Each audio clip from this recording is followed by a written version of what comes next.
सभी BPSC TRE 3.0 में selected candidates को ढेर सारी शुभकामनाएं।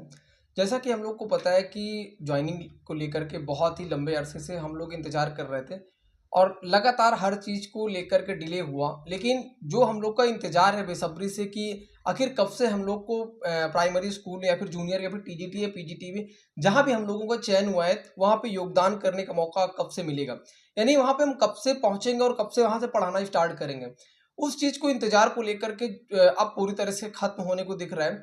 आज आपको आज के न्यूज़पेपर में भी देखने को मिला और साथ ही साथ न्यूज़ 18 बिहार झारखंड जो न्यूज़ चैनल है उसमें भी ये चीज़ देखने को मिला कि 15 मई से पहले कैंडिडेट्स को स्कूल में ज्वाइनिंग करने का मौका मिलेगा। उसके पहले जो न्यूज़ में छपता था 15 मई तक छपता था, इन द सेंस कि 15 मई के आसपास कभी भी।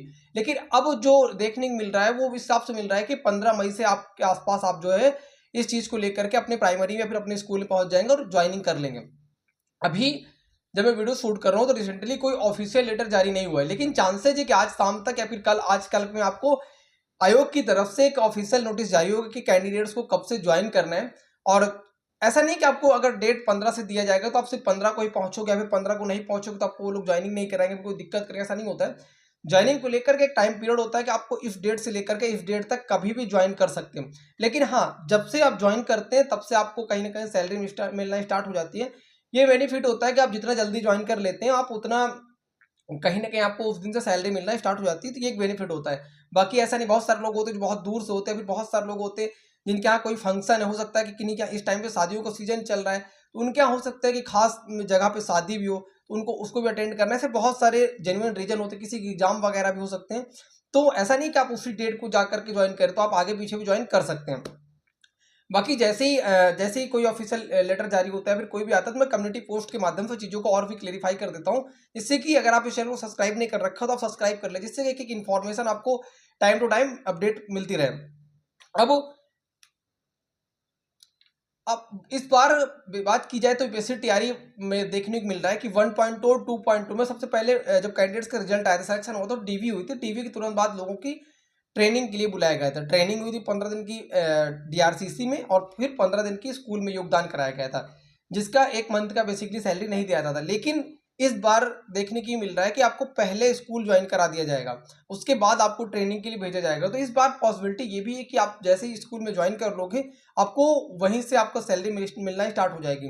तो ये भी बेनिफिट कहीं ना कहीं देखने को मिलेगा पिछली 1.2 2 पॉइंट की कंपेयर में। इस बार वो अलग मैटर है कि काफ़ी इस बार डिले किया गया, बट ठीक है, जो भी हुआ जो भी है ठीक है, अपने हाथ में नहीं है।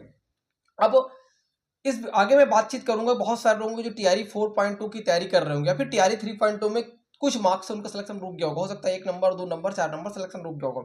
देखिए, जब भी आप किसी एग्जाम को टारगेट करें तो हमेशा जो कट ऑफ गए उससे थोड़ा ज्यादा मार्क्स का टारगेट है। जैसे इस बार की कट ऑफ गई 81, आप अपना टारगेट 80 या 85 बिल्कुल मत रखो, आप अपना टारगेट 90 रखो, 95 रखो।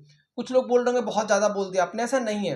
देखिए, जब आप टारगेट 95 रखोगे तो आप स्कोर आप कर पाओगे, आप मेहनत करोगे 90 वाली। जब आप 90 वाली मेहनत करोगे तो आपका स्कोर आएगा 90 87 85 के आसपास, तब आप जाकर के आप पहुंचोगे, आपका देखने को मिलेगा आप कट ऑफ क्लियर हो रहा है। और एक और भी है, किसी भी एग्जाम को लेकर के कट ऑफ क्लियर करने से ज्यादा महत्वपूर्ण होता है कि आप कट ऑफ से ज्यादा मार्क्स लाओ। जैसे इस बार टीआरई 3.0 में कट ऑफ गई बॉयज की 81 और गर्ल्स की गई 70। मेरा स्कोर था 83। मैंने लगातार बताया, जब एग्जाम दे कर आया मैंने एग्जाम का भी अपना रिव्यू दिया कि मेरा स्कोर इतना जा रहा है।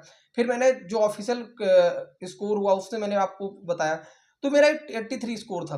अब 2 मार्क्स ज्यादा था कट ऑफ से। ये बेनिफिट मुझे देखने को मिला, 2 मार्क्स ज्यादा होने से कहीं ना कहीं मुझे मनचाहा ब्लॉक मिला। मनचाहा इन द सेंस कि मैंने जिस भी डिस्ट्रिक्ट में सिलेक्शन हुआ था उस डिस्ट्रिक्ट का मैंने जो फर्स्ट चॉइस थी उसमें मेरे को फर्स्ट चॉइस मिल गया।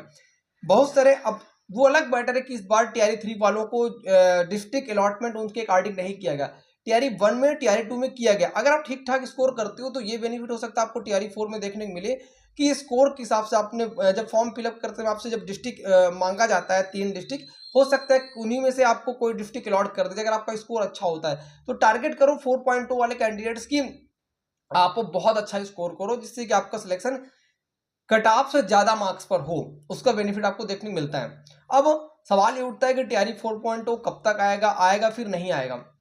ये अपने दिमाग से वहम निकाल दो कि टीआरई 4 नहीं आएगा। टीआरई 4 श्योर आएगा, बिल्कुल आएगा। वो अलग मैटर है कि कितना वैकेंसी जाएगी, क्योंकि अभी देखिए टीआरई 3.0 वालों को जैसे अगर इस 15 तारीख के हिसाब से सुनने को मिल रहा है 15 तक ज्वाइनिंग हो जाती है, 15 के बाद 15 के बाद आप देखो कुछ टाइम अभी 1 से 2 महीना ले लेगा आयोग इन चीज़ों को 3 वालों को कहीं ना कहीं पूरी तरीके से सेटल करने में। उसके बाद और फिर वैकेंट सीटों को कि बहुत सारे लोग ज्वाइन नहीं करेंगे, बहुत सारे लोग ऐसे होंगे कि इस तरह से जो होती है, ऐसा नहीं कि पूरे के पूरे कैंडिडेट ज्वाइन कर लेते, कि हो सकता है इसी बीच किसी का और कहीं सिलेक्शन हो गया हो। बहुत सारे रिजल्ट बीच में आते रहते हैं, तो बहुत सारी वैकेंसी खाली चले, हो सकता है बहुत सारे लोगों ने का सिलेक्शन 2 जगह या 3 जगह हुआ हो। इस तरह से बहुत सारी सीटें खाली हो जाती हैं। तो जो भी सीटें खाली होगी उसको पूरा ओवरऑल ऐड करके, जो आयोग ऐड करके फिर अपना पूरा डेटा कलेक्ट करे कि हाँ इतनी इतनी डिस्ट्रिक्ट में खाली और इतनी ओवरऑल वैकेंसी मुझे कब नोटिफिकेशन आउट करना है। तो लगभग 1.5 से 2 महीने बाद आप समझो कि नोटिफिकेशन को देखने को मिलेगा। और फिर उसके बाद आपको इतना टाइम नहीं मिलेगा कि आप बहुत टाइम होगा, आप आसानी तरीके से तैयारी कर पाओगे। अगर 4.2 में आप चाहते हो कि आपका सिलेक्शन हो और 4.2 में आप बहुत अच्छे स्कोर के साथ सिलेक्शन हो, तो आप अभी से अपने आप को कंटिन्यूटी के साथ मेहनत करते रहो और 4.2 आप देखोगे कि आपका सिलेक्शन हो जाएगा। बहुत सारे ऐसे कैंडिडेट मैंने देखा कि अभी उस बीच तक काफ़ी अच्छा पढ़ रहे थे, लेकिन इधर भी जैसे ही देखा थोड़ा मामला ठंडा हो गया तो उनकी पढ़ाई कहीं ना कहीं डिले हो गई। उनको लगता है 4.2 पता नहीं आएगा कि नहीं आएगा, जब आएगा तो पढ़ लेंगे, या फिर हो सकता है कि और भी बहुत सारे काम में वो बिजी हो। फिर से अपनी जर्नी को स्टार्ट करो और बहुत बेहतरीन तरीके से आप काम करोगे तो आप देखोगे कि आपका स्कोर मॉक टेस्ट वगैरह में बहुत अच्छा जाएगा और फाइनली आपका इस बार सिलेक्शन हो जाएगा। वीडियो कैसे लगी जरूर कमेंट करके बताना। Thank you watching for my video.